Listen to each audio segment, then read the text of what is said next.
विजय वडेट्टीवार यांनी बॉम्ब टाकला आहे. त्यांचं असं म्हणणं आहे की महाविकास आघाडीच्या जागा वाटपात झालेला घोळ यामागे काही षडयंत्र आहे का, अशी त्यांनी शंका किंवा संशय उपस्थित केला. त्यांचं असं म्हणणं आहे की जे जागा वाटप 2 दिवसात व्हायला हवं होतं त्यासाठी 20 दिवस लावले गेले आणि यात सगळा घोळ घातला गेला, विनाकारण वेळ वाया घालवला गेला. हे आमच्या सगळ्यांचंच म्हणणं आहे की जागा वाटपाची प्रोसेस ज्या पद्धतीनं लांबली गेली त्याची गरज नव्हती आणि ती का, कोणामुळे आणि कशी लांबली हे बहुतेक विजय वडेट्टीवार यांना माहीत असावं. माननीय शरद पवार साहेब असतील, जयंतराव पाटील असतील, आम्ही सगळे असू शिवसेनेचे, शेवटच्या अर्ज भरण्याच्या शेवटच्या दिवसापर्यंत जागा वाटप संपलेलं नव्हतं हे सत्य.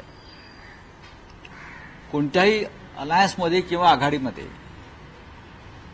जागा वाटप इतक्या विलंबानं झालं तर एक अस्वस्थता पसरते, कार्यकर्त्यांना काम करायला वेळ मिळत नाही. या उलट महायुतीमध्ये साधारण 2 महिन्यापूर्वी जागा वाटप संपलेलं होतं.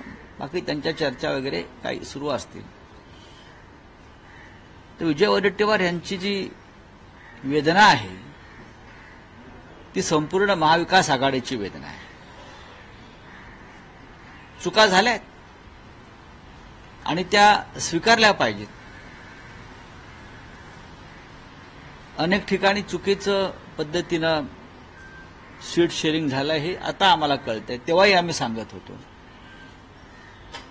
पण आता त्याच्यावर चर्चा करण्यात अर्थ नाही, एवढंच मी सांगेन. नाना पटोले खापर फोडले, खास करून नाना पटोले आणि तुमचा माझा काय वाद सुरू होता जागा वाटप. नक्कीच वाद सुरू होता. वाद म्हणजे त्या पद्धतीचा वाद नव्हता. काँग्रेसला जास्त जागा हव्या होत्या आणि काँग्रेसला सगळ्यात कमी जागा मिळाल्या, म्हणजे जिंकून आल्या. आम्ही 20 जागा जिंकलो, पण आता त्याच्यामध्ये कशा करता वाद करायचा. जागा वाटपाला विलंब झाला हाच मुद्दा आहे. जागा वाटपाला विलंब झाला आणि त्या जागा वाटपामध्ये मिस्टर वडेट्टीवार सुद्धा होतेच की.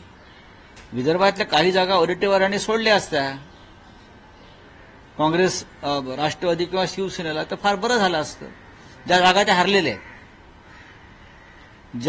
हरलेल्या आहेत आत्ता या क्षणी, उदाहरणार्थ चंद्रपूरची एक जागा आहे, मला मतदारसंघ आठवतो, किशोर जोरगेवार हे अपक्ष आमदार होते. ते राष्ट्रवादी काँग्रेस पक्षाकडून शरद पवारांच्या लढायला तयार होते. त्यांनी तसं पत्र दिलं. ती जिंकणारी जागा होती. जयंतराव पाटील किंवा जितेंद्र आव्हाड, माननीय शरद पवार साहेब